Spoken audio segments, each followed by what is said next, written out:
اعوذ باللہ من الشیطان الرجیم بسم اللہ الرحمن الرحیم وبہ نستعین وہو خیر المعین۔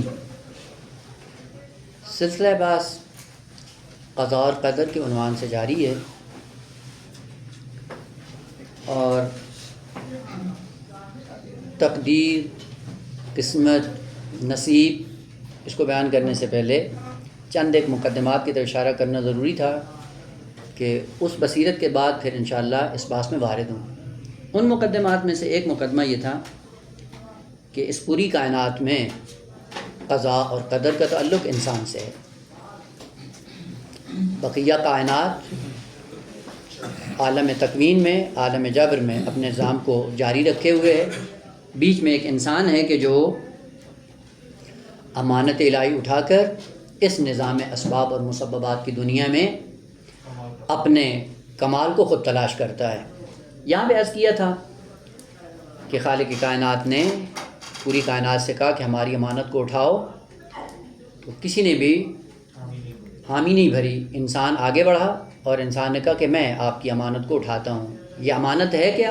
کہ مصادیق کے اعتبار سے ممکن ہے مختلف پہلو سامنے آئے ہیں، لیکن ایک عنوان کلی میں بعنوان امانت ساری چیزیں ہو سکتی ہیں۔ دین امانت بن سکتا ہے، ولایت امانت بن سکتی ہے، ارادہ اور اختیار امانت بن سکتی ہے۔ بس امین بننے کے لیے فقط ایک مخلوق نے حامی بھری، اور وہ تھا انسان۔ اس نے کہا کہ میں آپ کی امانت کو اٹھا لیتا ہوں۔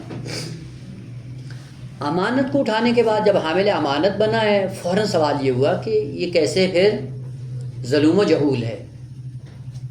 تو کہ آیت یہ کہتی ہے کہ وَحَمَلَهَا الْإِنسَانُ إِنَّهُ كَانَ ظَلُومًا جہولا۔ یہ ظلم بھی ہے، جہول بھی ہے۔ یہیں سے پتہ چلتا ہے کہ بعض لوگوں کو یہ جو جھانسا ہوا ہے کہ شاید یہاں پہ انسان کی مذمت کی گئی ہے اور انسان کی توہین کی گئی ہے، اور یہ وہ پہلو ہے کہ جہاں پہ اکثر آپ جا کر دیکھیں گے تفاسیر کے اندر کہ وہاں پہ مفسرین یہی کہتے ہیں کہ انسان کی مذمت کی گئی۔ ایک پہلو ہمیشہ ذہن میں رکھیں بیٹا، قرآنی آیات دو طرح سے ہیں۔ بعض آیات ایسی ہیں جو ناظر ہیں جسم انسانی کی طرف، یا بے عبارت دیگر خواہشات جسمانی کی طرف ناظر ہیں، خصوصیات مادی کی طرف ناظر ہیں۔ اور بعض آیات ہیں جو انسان کی حقیقت اور انسان کی ذات بنام روح انسانی یا بنام نفس انسانی اس کی طرف ناظر ہیں۔ جہاں پہ بھی خالق کائنات نے انسان کی اصلی حقیقت کی طرف اشارہ کیا ہے، وہاں پہ آپ کو تمجید نظر آئے گی، کمال ہی کمال نظر آئے گا۔ وہاں پہ آبرو ہی آبرو ہے، عزت ہی عزت ہے۔ وَلَقَدْ كَرَّمْنَا بَنِي آدم، کرامت کی جب بات آئی تو کسی کو استثناء نہیں کیا، کہا بنی آدم کو ہم نے مکرم قرار دیا ہے۔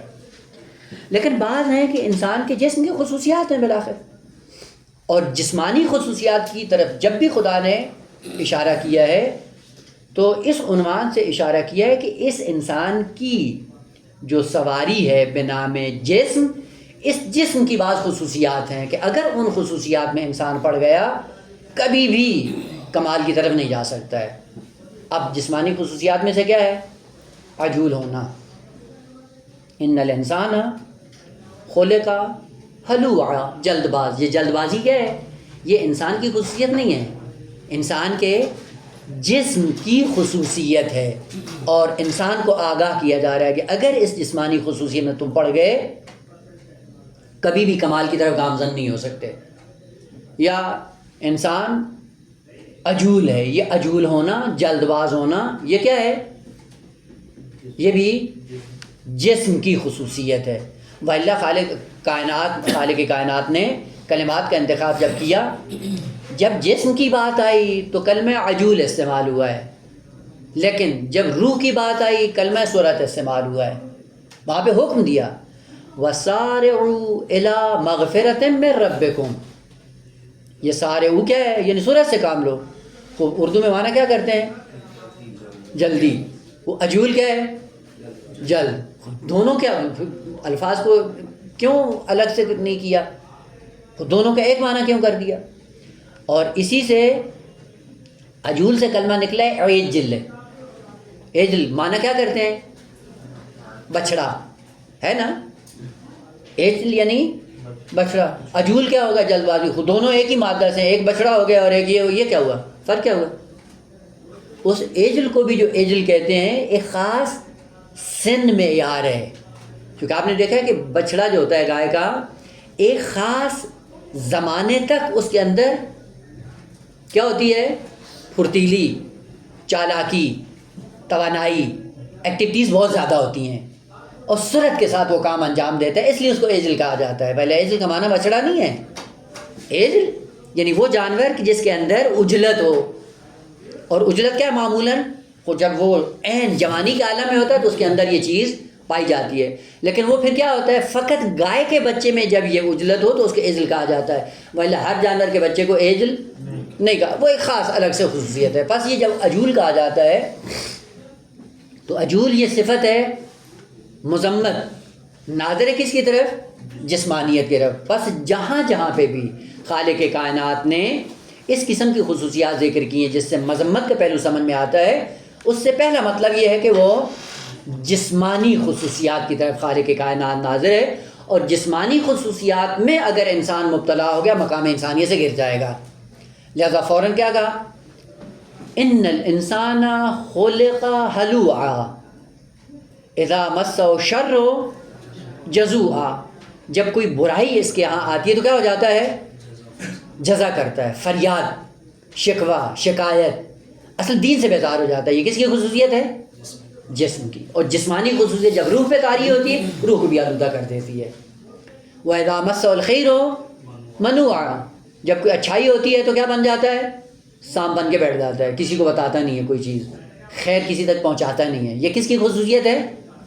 جسم کی. اور جسم کی خصوصیت جب روح پہ حاوی ہوتی ہے روح کو بھی آلودہ کر دیتی ہے. فوراً استثناء کی الا المصلین کا نمازیوں میں یہ خصوصیت. پس حقیقی انسان کون ہوتا ہے؟ جو نمازی ہو. یا حقیقی نمازی کون ہوتا ہے؟ جو انسان ہوتا ہے. پس انسان کی خصوصیات میں سے یہ ہے کہ نہ جزو ہوگا، نہ منو ہوگا، نہ حلو ہوگا. خوب اس تناظر میں ایک مطلب ہے، کل مطلب یہ نہیں ہے. پس بسا کا جب مذمت کا پہلو ہوتا ہے وہ ناظر ہوتا ہے جسم انسانی کی طرف، خواہشات جسمانی کی طرف. اور یہی بتانے کے لیے کہ اگر خواہشات جسمانی روح انسانی پر غالب آ گئی تو روح انسانی انحطاط کا شکار ہو جائے گی اور انسان پستی کا شکار ہونا شروع ہو جائے گا. لہذا ان سے پرہیز کریں، قبل از وقت آگاہ کر دیا گیا ہے.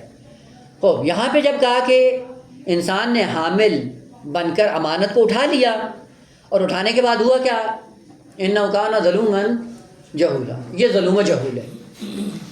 ایک تقابل کی قسم ہے جو منطق میں آپ نے پڑھی ہے اور وہ یہ ہے جسے کہا جاتا ہے تقابل ملکہ و عدم و ملکہ. تقابل ملکہ اور عدم و ملکہ کا معنی کیا ہوتا ہے؟ یعنی ایک کمال کی نفی کریں ایک ذات میں کہ جس ذات میں کمال کی خصوصیت پائی جاتی ہو. ایک کمال کی نفی کریں ایسی ذات سے کہ جس میں کمال کی خصوصیت پائی جاتی ہو. تو وہاں پہ کیا کہیں گے؟ اگر وہ خصوصیت ہے تو کیا کہیں گے؟ ملکہ. اور اگر وہ نہیں ہے تو کیا کہیں گے؟ عدم و ملکہ. آپ کہتے ہیں دیوار اندھی ہے، کہہ سکتے ہیں؟ جملہ غلط. کیوں غلط؟ چونکہ اس کے اندر ملکہ کی صلاحیت نہیں ہے. پس ملکہ اور عدم و ملکہ کا دائرہ ہر جگہ نہیں ہے نقیضین کی طرح. چونکہ نقیضین ہر کائنات کے ذرے میں قابل جریان ہے. ایسے ہی ہے نا؟ جو چیز بھی ہو اس کے اندر تقابل نقیضین ہے ہر شے میں. لیکن ملکہ اور عدم و ملکہ اس میں بھی سلب و ایجاب ہے، لیکن ہر جگہ سلب و ایجاب نہیں ہے. یہی سے پتہ چلتا ہے تقابل نقیضین اور تقابل ملکہ اور عدم و ملکہ میں فارق اصلی کیا ہے؟ کہ نقیضین ہیں عمومی، جبکہ ملکہ اور عدم و ملکہ کیا ہے؟ خصوصی ہے. یعنی خاص دائرے میں ملکہ اور عدم و ملکہ ہوگا، ہر جگہ نہیں ہے. کہاں پہ ہوگا؟ کہ ایسی ذات میں آپ کمال کی نفی کر سکتے ہیں جہاں پہ ملکہ کی صلاحیت اس میں پائی جاتی ہو، موجود ہو. وہاں پہ آپ کہہ سکتے ہیں یہاں پہ ان کے درمیان آپس میں تقابل کیا ہے؟ ملکہ اور بینائی اور عدم بینائی. ایک ملکہ ہے اور دوسرا عدم ملکہ ہے. لیکن ہر جگہ پہ ہوگا کانا ان ذوات میں یہ قابل جریان ہے جن ذوات کے اندر یہ دونوں خصوصیات ہوں، ملکہ ہونے کی صلاحیت بھی ہو اور نہ ہونے کی صلاحیت بھی اس کے اندر موجود ہو. اس کو کیا کہا جاتا ہے؟ تقابل ملکہ اور عدم و ملک. ہو خالق کائنات نے کہا انسان ہے حامل امانت الہی، اور بعد میں کیا کہا کہ یہ ظلم و جہول ہے. کہنا کیا چاہتا ہے خدا؟ خدا نے ایک تیر سے دو شکار کیے ہیں. ایک کا حامل امانت الہی کائنات میں سے وہ موجود ہو سکتا ہے جو ان دونوں صفات سے متصف ہونے کی صلاحیت رکھتا ہو. بس ضمن خالق کائنات نے کیا اشارہ کیا کہ حامل امانت الہی کون ہوگا؟ کا جو دو ان اوصاف سے متصف ہونے کی صلاحیت رکھتا ہو، جو جہول بننے کی صلاحیت رکھتا ہو، جو ظلوم بننے کی صلاحیت رکھتا ہو، وہ حامل امانت الہی بن سکتا ہے. اور جس کے اندر یہ دو خصوصیات نہیں پائی جاتی وہ کبھی بھی حامل امانت الہی. بس خالق کائنات نے مذمت نہیں کی ہے، بلکہ شرط امانت الہی یہ ذکر کی ہے جس کے اندر یہ دو وصف پانے کی صلاحیت موجود ہو. اور وہ کس طرح سے؟ آپ کہتے ہیں کہ دیوار جاہل ہے، دیوار ظالم ہے، نہیں کہہ سکتے. پس دیوار حامل امانت الہی بھی نہیں ہے. درست ہے؟ درخت ظالم ہے، جاہل ہے، دونوں خصوصیات اس کے اندر نہیں ہے. بس اس لیے یہ حامل امانت الہی بھی. حتیٰ فرشتے میں چلا، فرشتہ ظالم ہے، جاہل ہے، بس حامل امانت الہی بھی. کون ہوگا حامل امانت الہی کا جو دو ان اوصاف سے متصف ہونے کی صلاحیت رکھ؟ کون ہے جو ان دو اوصاف سے متصف ہو سکتا ہے پوری کائنات میں؟ فقط انسان ایسا ہے جو دونوں اوصاف سے متصف ہونے کی صلاحیت. آپ کہہ سکتے ہیں انسان ظالم ہے، انسان جاہل ہے. پس ظلم و جہول کہنا یہ اس باب سے ہے کہ یہاں پہ مصحح حامل امانت کو بیان کیا جا رہا ہے. کون حامل امانت الہی بن سکتا ہے؟ کہا جس کے اندر یہ دو اوصاف موجود ہوں. اگر یہ دو اوصاف سے متصف بن سکتا ہے موجود، وہ حامل امانت الہی بھی بن سکتا ہے. اس مطلب کو ذکر کرنے کے لیے خالق کائنات نے کہا انہ کان ظلوما جہولا. اگر فقط یہی ذکر کرنا تھا تو آپ کہہ دیتے کہ انہ کان عدولا علوما، وہ دو صفت ذکر کر دیتے. ضروری یہ تھا کہ ادھر سے کان پکڑنا تھا. الفاظ کا آپ مثلا ظلم کی نقیض کیا ہے؟ عدل، اور جال کی علم. خوب علم اور عدل کہہ دیتے. وہ علم اور عدل کہنے سے مطلب تو واضح ہو جاتا نا، عالم بھی ہے عادل بھی ہے. کہ اولاً اگر یہ کہا جاتا تو یہ تعریف جامع اور معنی نہیں ہوتی. کیوں؟ کیونکہ ملک بھی عالم ہے یا نہیں، عادل ہے یا نہیں ہے. تو پھر ایک اور قید کا اضافہ کرنا پڑتا کہ جس سے فرشتے کو نکالے اور انسان باقی رہ جائے. بس اگر وہ تعبیر بیان کی جاتی، تعریف وہ تعبیر معنی اغیار نہ بنتی. اس لیے تعبیر کو بدلا ہے، اور تعبیر کو بدلنے کے بعد ظلم و جہول کا ہے. ھذا اولا. ثانیاً ظلم و جہول کہنے میں ایک اور فلسفہ بھی پوشیدہ ہے، اور وہ یہ تھا کہ ایک خالق کائنات نے کہا کہ مصحح حامل امانت الہی کون ہوگا؟ کہ جو ان دو صفات سے متصف ہونے کی صلاحیت رکھتا ہو. اور ضمناً خدا نے ذکر بھی کر دیا، کہا کہ جس کے اندر یہ دونوں صفات بالفعل ہوگی وہ کبھی حامل امانت الہی نہیں ہوگا. یعنی ساتھ میں ذکر بھی کر دیا کہ امانت جس چیز سے ضائع ہو جاتی ہے وہ بھی آپ کے ذہن میں رہے کہ جہالت کیا ہے؟ امانت کو ضائع کر دی. ظلم کیا ہے؟ امانت کو ضائع.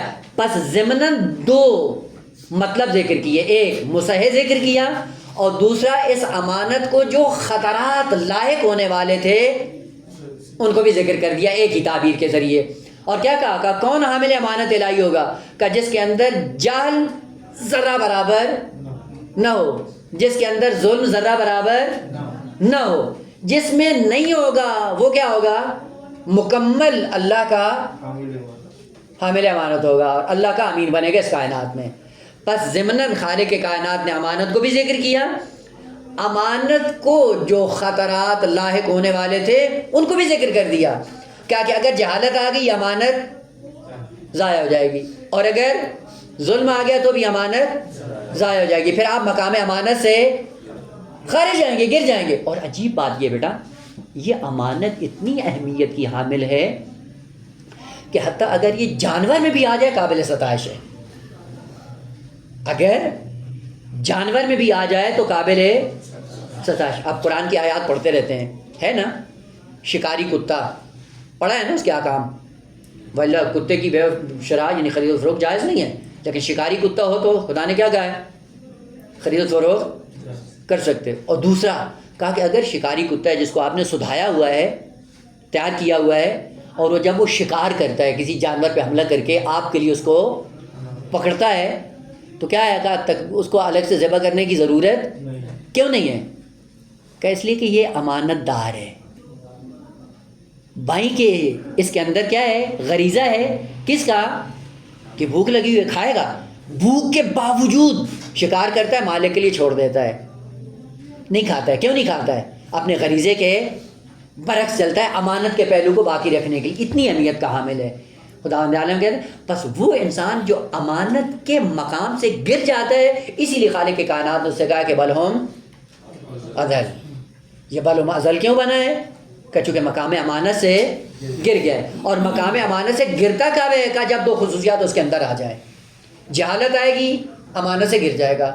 ظلم آئے گا, امانت سے گر جائے گا. اس لیے خالق کائنات نے کہا کہ وحملہ الانسان انہ کان ظلوما جہولا. ظلم و جہول کے نتیجے میں کیا ہوگا؟ مقام امانت سے گر جائے گا. اور آگاہ کیا انسان کو, حامل تو بن گئے ہو, امانت بھی اٹھانے کے قابل بن گئے ہو, لیکن یہ ذہن میں رہ گئے اگر بالفعل جہالت آ گئی امانت محفوظ نہیں رہے گی. اگر ظلم بالفعل آ گیا امانت محفوظ, آپ مقام امانت سے گر جاؤ گے, امین نہیں کہلاؤ گے. بس اگر امانت اٹھانا ہے تو امانت اٹھانے کا ذریعہ کیا ہے؟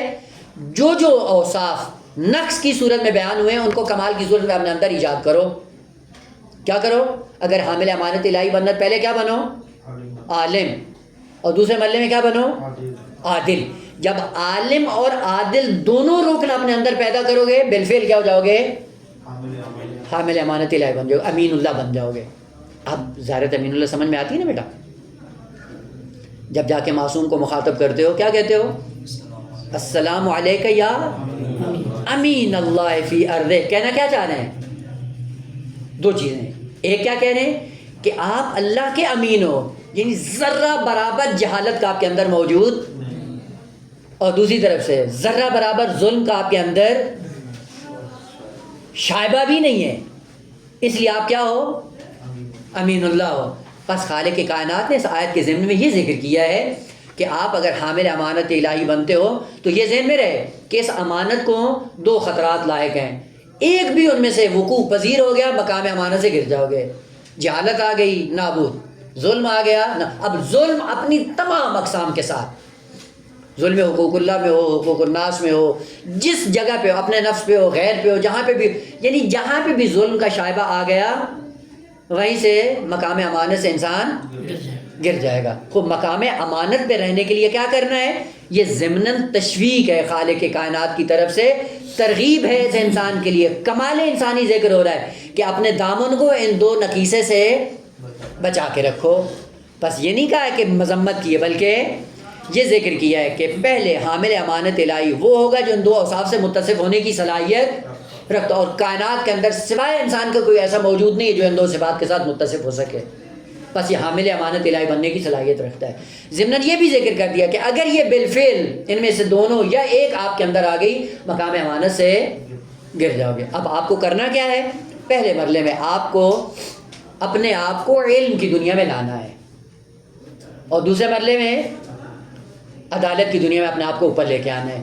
جب یہ دونوں مقام ایک ساتھ چلیں گے, امانت اسی اعتبار سے بڑھتی چلی جائے گی. خوب بس امانت ہے امر تشکیکی, کون کتنا اللہ کے قریب ہے, کتنی اللہ کی امانت کو اٹھایا ہوا ہے, کہ جو جتنا اللہ کے نزدیک ہے. کس اعتبار سے؟ علم اور عدل کی بنیاد پہ. جو علم کی دنیا میں لامتناہی علم کا مالک ہے, خالق کائنات کی صفت علیم کا مظہر بنتا ہے, مقام امانت اتنا عظیم ہو جاتا ہے. اور مقام عدالت الہی میں جتنا بلندر ہوتا جاتا ہے اتنا ہی امانت الہی کی عظمت اس کے اندر بڑھتی جاتی ہے. پس امانت ذو مراتب ہے, امین ہونا انسان کا ذو مراتب ہے. ہماری زندگیوں میں کیا ہے، ہم کبھی امین ہوتے ہیں اور کبھی نہیں ہوتے، کبھی امین ہے کبھی خائن. وہ جب جہالت سے کام لیا کیا ہو گئے، خائن ہو گئے. جب ظلم سے کام لیا کیا ہو گئے، خائن. بس امین مطلق نہیں. امین مطلق کون ہے؟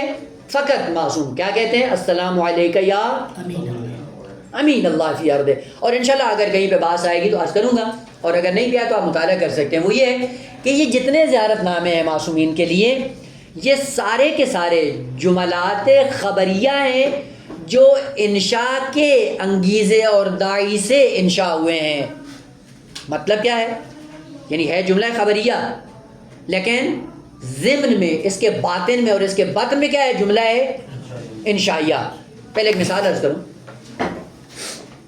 ایک شخص آتا ہے امام صادق علیہ السلام کے پاس اور آ کر سوال کرتا ہے کہ مولا، ایک شخص ہے نماز پڑھ رہا ہے اور اس کو شک ہوا ہے کہ یہ میری پہلی رکعت ہے یا دوسری رکعت ہے، اور نمازیں سب پڑھ رہا ہے اور شک ہوا ہے کہ میں پہلی رکعت میں ہوں یا دوسری رکعت میں. انسان کو شک ہوا ہے تو اس کا وظیفہ عملی کیا ہے؟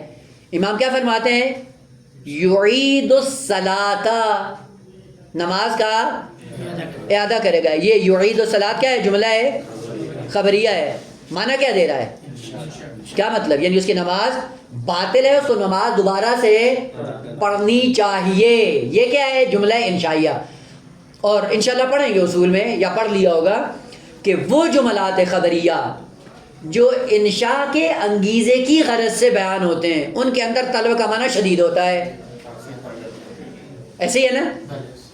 یہ جتنے بھی جملات ہیں خبریہ زیارت ناموں میں، یہ انشاء کے انگیزے کی بنیاد پہ انشاء کیے گئے، بیان کیے گئے، اور ان کے اندر جملہ کیا ہے؟ انشائیہ پایا جاتا ہے. یعنی کیا مطلب؟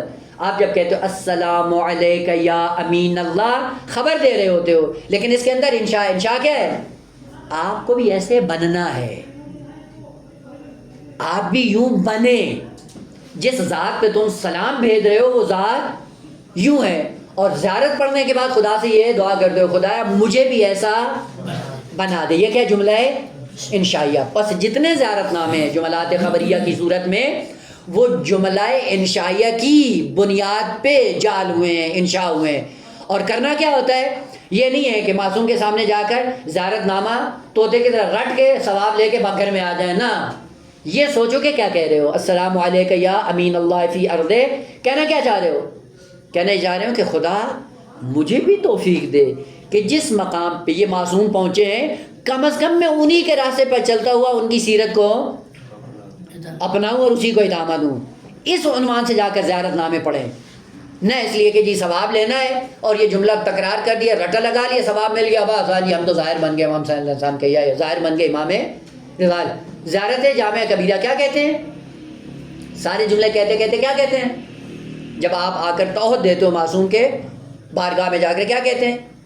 محقق لما حققتم و مبتل لما ابتلتم. کہتے ہی نہیں کہتے ہیں؟ یہ خبر ہے یا انشاء؟ جملہ خبریہ ہے لیکن انگیزہ کیا ہے؟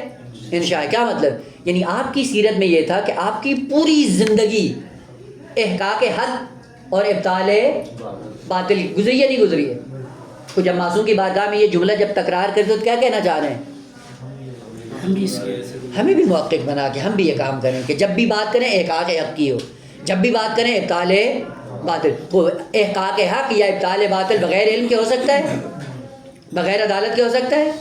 ممکن نہیں ہے. بس انہو کانا ظلوما جہولا، دو مطلب ہیں، ایک مصح امانت الہی، اور دوسرا کیا ہے کہ اس امانت میں دو خطرے ہیں، دو مشکلیں ہیں اس امانت کو. ان دو مشکلات سے آپ کو بچنا ہے. جب بچیں گے تو کیا ہو جائیں گے؟ امین اللہ. اور جب امین اللہ بنیں گے، اب خدا کی کائنات میں آپ کو قضاء اور قدر الہی کے سائے میں جب زندگی گزارنی ہے تو کس سائے میں گزارنی ہے؟ امین بن کر. تب قضاء اور قدر کی دنیا آپ کے لیے واضح ہوگی. میں اس عالم میں ہوں، اور نظام اسباب اور مسببات کا، اور نظام اسباب اور مسببات کا مطلب کیا ہے؟ علم کا سبب ہے، جہالت کا سبب ہے، ظلم کا سبب ہے، عدالت کا سبب ہے. میں کب امین بنوں گا؟ کہ جب سبب عدالت اپناؤ گے امین بنو گے، جب سبب علم اپناؤ گے امین بنو گے، اس کا نتیجہ ہوگا عالم و عادل بنو گے، عالم و عادل بننے کے بعد کیا ہوگا؟ مقام امانت۔ خب مقام امانت کیسے آؤ گے؟ قضا اور قدر الہی کے سائے میں۔ قضا اور قدر کے انشاءاللہ جیسے جیسے آگے قریب ہوتے ہیں معنی کریں گے واضح ہو جائے گا۔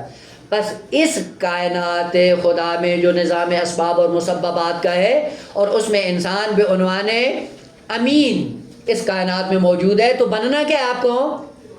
علم کی دنیا میں آگے بڑھنا ہے، عدالت کی دنیا میں ان دو ارکان کو جب پیدا کریں گے، اس کے بعد کیا ہوگا؟ آہستہ آہستہ آپ اللہ کے قریب ہونا شروع ہو جائیں گے۔ وہ جب شروع ہوں گے تو کیا ہوگا؟ کا نظام اسباب کا ہے۔ علم کے راستے پہ چل کر کیا ملے گا؟ کمال۔ علم کے راستے پہ چل کر کیا ملے گی؟ عزت۔ علم کے راستے پہ چل کر کیا ملے گا؟ خدا۔ علم کے راستے پہ چل کے کیا ملے گا؟ دین، پیغمبر، معصوم، امام، سب کچھ ملے گا علم کی دنیا میں۔ خوب علم کی دنیا میں لے لیا، لیکن عدالت کی دنیا میں پیچھے رہ گئے تو کیا ہوگا؟ پھر مشکل ہوگی۔ وہ دوسرا رکن جب نہیں ہوگا، امانت نہیں ہوگی۔ بس اس امانت کو محفوظ رکھنے کے لیے یہ دو کام کریں، بس علم بھی ہو اور عدالت بھی ہو۔ یہ دو رکن پیدا ہوں گے، کیا بن جائیں گے؟ امین۔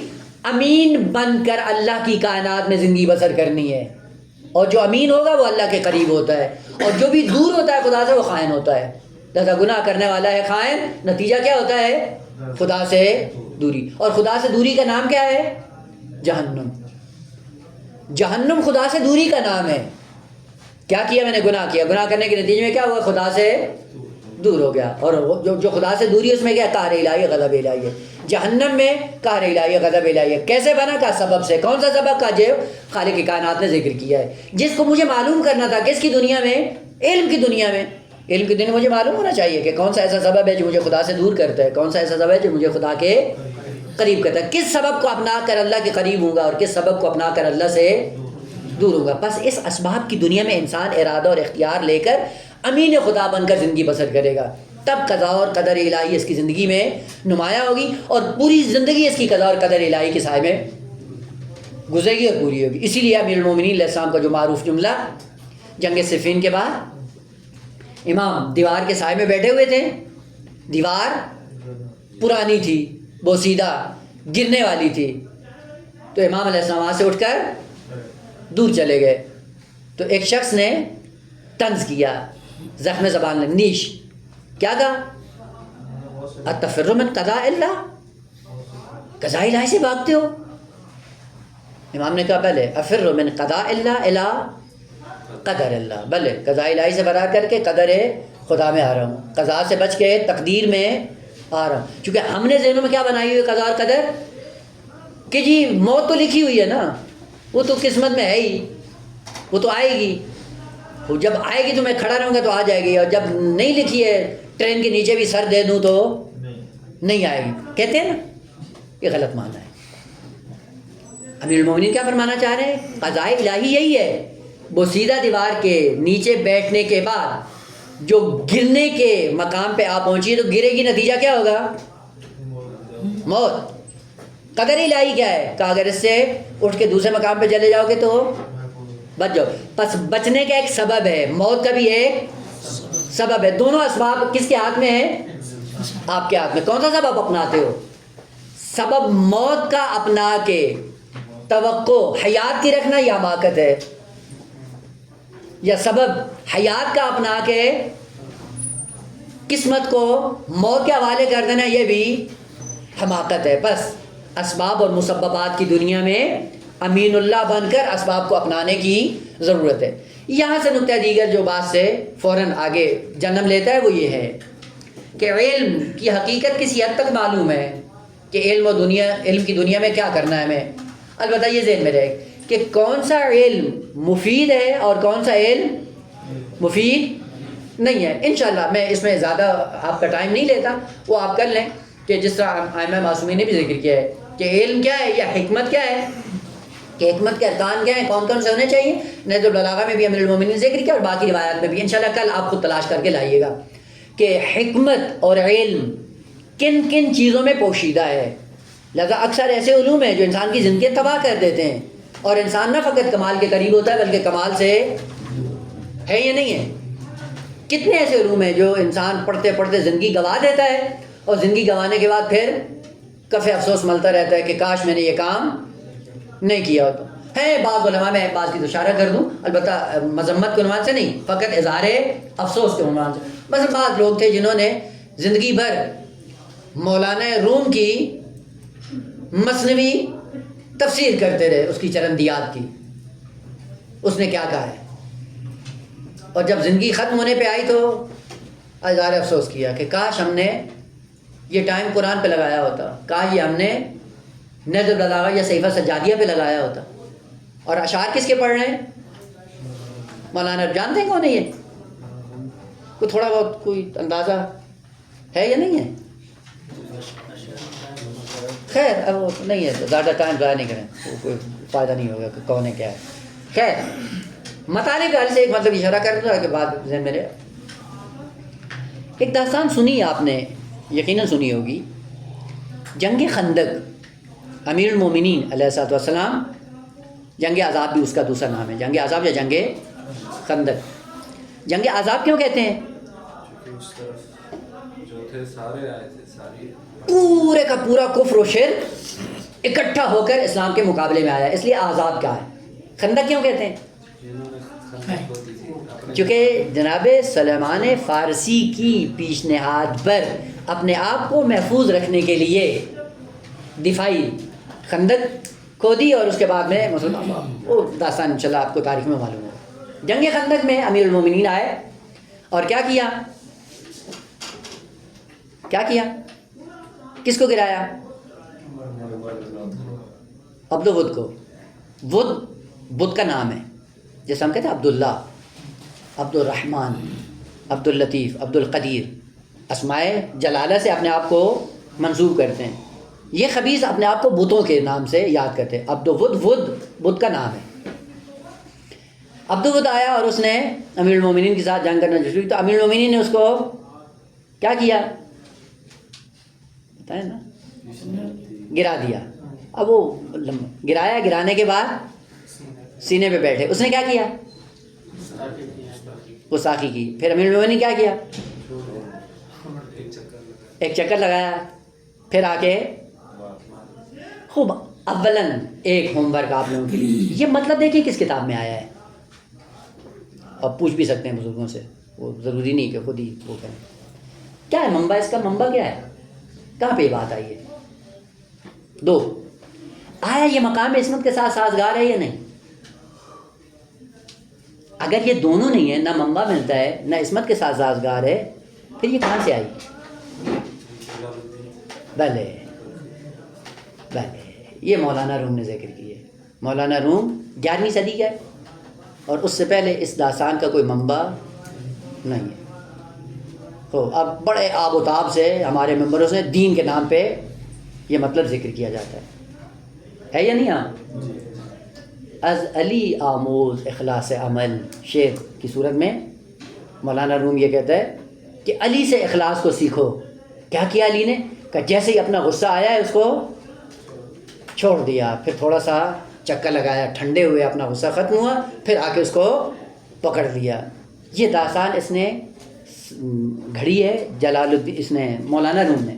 پہلے اس سے پہلے اسلام کے اندر کسی منبع تاریخی میں یا کسی میں موجود نہیں. خوب دوسرا یہ کہ عصمت کے ساتھ سازگار نہیں ہے. کیوں سازگار نہیں ہے؟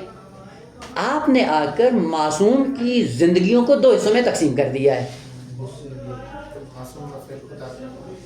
معصوم کی زندگیوں کو دو حصوں میں تقسیم کیا. ایک حصہ کون سا ہے؟ جو مرضی پروردگار کے مطابق گزرتا ہے، اور دوسرا حصہ کیا ہے؟ جو اپنی خواہشات کے مطابق گزرتا ہے. اگر اپنی خواہشات کے مطابق گزری، یہ مرضی خدا کے مطابق، اور آپ نے یہی کیا بڑی چالاکی کے ساتھ کہ امیر المومنین کی عصمت کو مخدوش کیا ہے. جیسے اس نے جسارت کی، جسارت کرنے کے نتیجے میں کیا ہوا ہے؟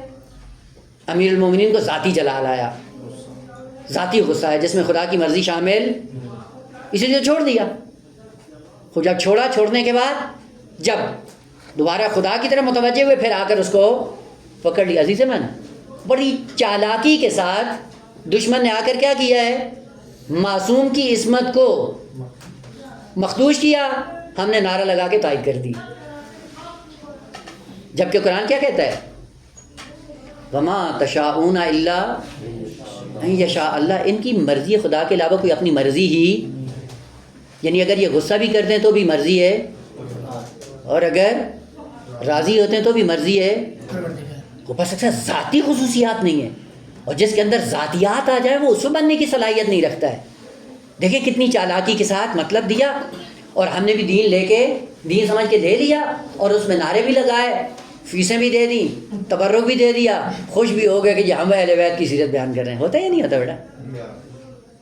بڑے افسوس کی بات. بس اس کا مطلب ہے آقا دین بہت باریک بین کی باریک بینی کا محتاج ہے.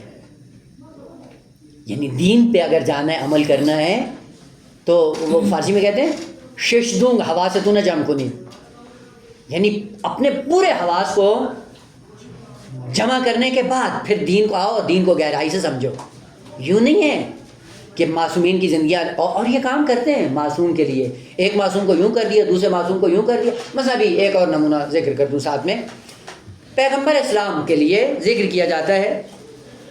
اب وہ اخلاقیات کے عنوان سے، کیا اخلاقیات؟ کہ پیغمبر اسلام رات کو سوئے اور صبح اٹھے تو نماز شب جاتی رہی، اور پیغمبر نے پوچھا بھئی آج کس کی باری تھی؟ فلاں بیوی کی باری تھی. اس نے کیا کیا کہ ایک چٹائی ہوتی تھی کھجور کی جس پہ پیغمبر سویا کرتے تھے، اور رات کو جس بیوی کے پاس پیغمبر اسلام کی نوبت تھی تو اس نے لحاف بچھا دیا، تو وہ لحاف نرم تھا، اور جب نرم بستر پہ سوئے پیغمبر تو پھر سوتے ہی رہے. کیا کہا؟ منعتنی اللیلہ الصلاۃ، آج کی رات نماز شب پیغمبر کی جاتی رہی، اور پیغمبر نے توبیخ کی، تم نے بستر نرم کر دیا. یعنی قضا ہونے کے بعد پیغمبر کو معاذ اللہ پتہ چل رہا ہے، پہلے پتہ ہی نہیں چلا کہ نرم ہے یا سخت ہے. تم نے بستر نرم کر دیا، میری نماز شب جاتی رہی. خوب یہ کیا ہے؟ سکھانا کیا چاہتے ہیں کہ انسان کو آسائش پسند نہیں ہونا چاہیے. نہیں ہونا چاہیے یہ مطلب ذکر کرنے کے لیے پیغمبر کی ذات کو لتاڑ دو گے؟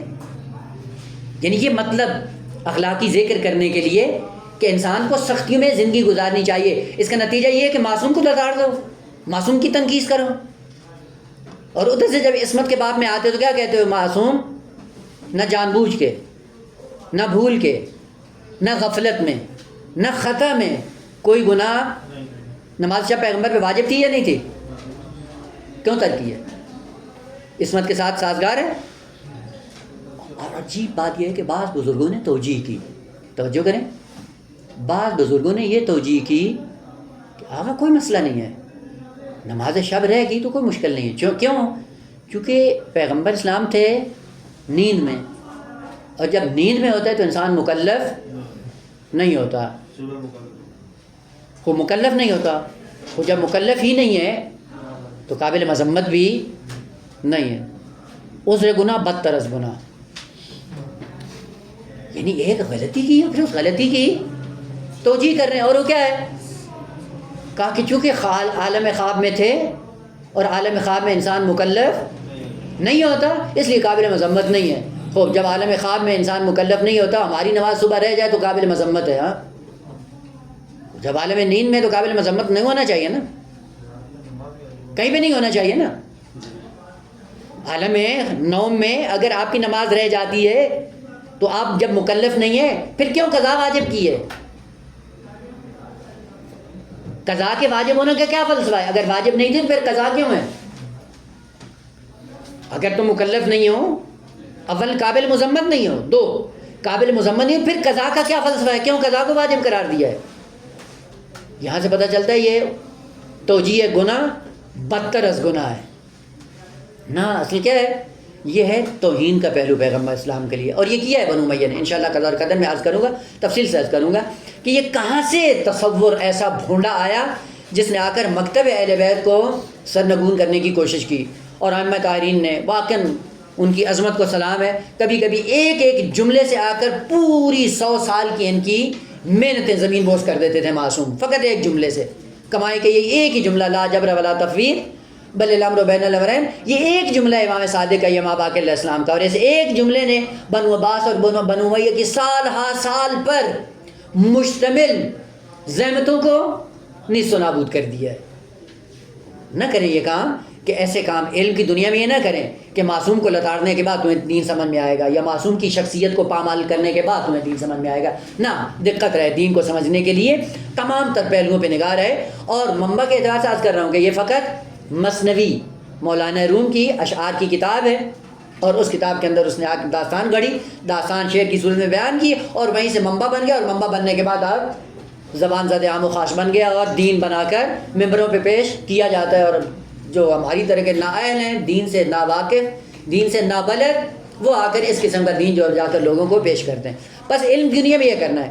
عدالت کی دنیا میں مطلب تھوڑا سا عمیق ہے، انشاءاللہ اس کو کل عرض کروں گا کہ کیسے امین بنتا ہے علم کی دنیا میں، اور کیسے امین بنتا ہے عدالت کی دنیا میں. عدالت کے مطلب کو بیان کرنے کے لیے تاکہ بحث قضاء اور قدر کی صحیح سے واضح ہو، عدالت 3 مقامات پہ ہیں. چونکہ علوم 3 طرح کے ہیں، عدالت بھی 3 طرح کی ہے، اور ان تینوں مقامات کو آپس میں خلط نہیں کریں. ایک ہے عدالت فقہی، یعنی علم فقہ بتاتا ہے کہ انسان کو عادل ہونا چاہیے. کیا معنی ہے عدالت کا؟ کل عرض کروں گا. ایک ہے عدالت اخلاقی، علم اخلاق کا دائرہ ہے، اس میں عادل ہونا چاہیے انسان کو. کیا مراد ہے اس سے؟ یہ بسا کہ عدالت اخلاقی الگ ہے اور عدالت فقہی اس سے الگ، اور دونوں میں جب خلط ہوتا ہے پتہ نہیں چلتا کہ کون سا یہاں پہ عادل مراد ہے. 3 عدالت اعتقادی، عقائد کی دنیا میں بھی انسان کو عادل ہونا چاہیے. اس عدالت سے کیا مراد ہے؟ بس امین بننے کے لیے عادل ہونا چاہیے. کون سا عادل؟ عادل فقہی، عادل اخلاقی، عادل اعتقادی. کون سا عادل ہو تاکہ امین اللہ بنے. لیکن یہ ذہن میں رکھ لیں، کم ترین امین اللہ عدالت فقہی سے وجود میں آتا ہے. اگر اس سے گر گیا تو مقام انسانیت سے گر جائے گا. عدالت فقہی برقرار کرنے کے بعد اگلے مرحلے میں کیا ہے؟ عدالت اخلاقی. وہ کیا ہے؟ اس کا جب دائرہ مشخص ہو جائے گا اس کے بعد پھر عدالت اعتقادی. اس عدالت اعتقادی کی منزل پہ آنے کے بعد جو امین اللہ کا مصداق بنتا ہے اسے امین اللہ علی الاطلاق کہا جاتا ہے. السلام علیکم یا امین اللہ فی ارضہ. کون سا امین اللہ؟ کا جو فقہ میں بھی عادل، اخلاقیات میں بھی عادل، اعتقادات میں بھی عادل. وہ کیا ہوتا ہے؟ اللہ کا امین. یہ اللہ کا امین نظام اسباب و مسببات میں کھڑا ہوا ہے. اب نظام اسباب و مسببات میں کھڑا ہو کر کیا کرے گا؟ قضاء اور قدر کا معنی کیا کرے گا؟ قضاء اور قدر کو کس طرح سمجھے گا اور کس طرح سمجھائے گا بشریت کو، وہ معلوم ہونا چاہیے. اگر یہ سمجھتے ہیں کہ ضرورت ہے اس بات کی تو عرض کر دوں گا، اگر یہ نہیں تو اس کو بصورت اصل موضوعی چھوڑ دیتے ہیں عدالت کی بات کو، اور پھر اگلے مرحلے میں وارد ہو جاتے ہیں کہ اس نظام اسباب و مسببات میں انسان، پہلا رکن کیا ہے کہ امین اللہ ہے. دوسرا رکن کیا ہے کہ اس نظام اسباب اور مسببات میں انسان کون سے سبب کو اپنائے کہ جو اس کے لیے مفید ثابت ہو، اور کس سے پرہیز کرے کہ اپنی ذلت اور رسوائی سے اپنے آپ کو بچا سکے. کیا کرے؟ انشاءاللہ یہ مقدمہ دیگر ہوگا. اگر آپ کی مرضی ہوئی اور اس میں ہوا تو اس کو عرض کریں گے، اگر نہیں ہوا تو انشاءاللہ اگلے مرحلے میں بڑھ جائیں گے.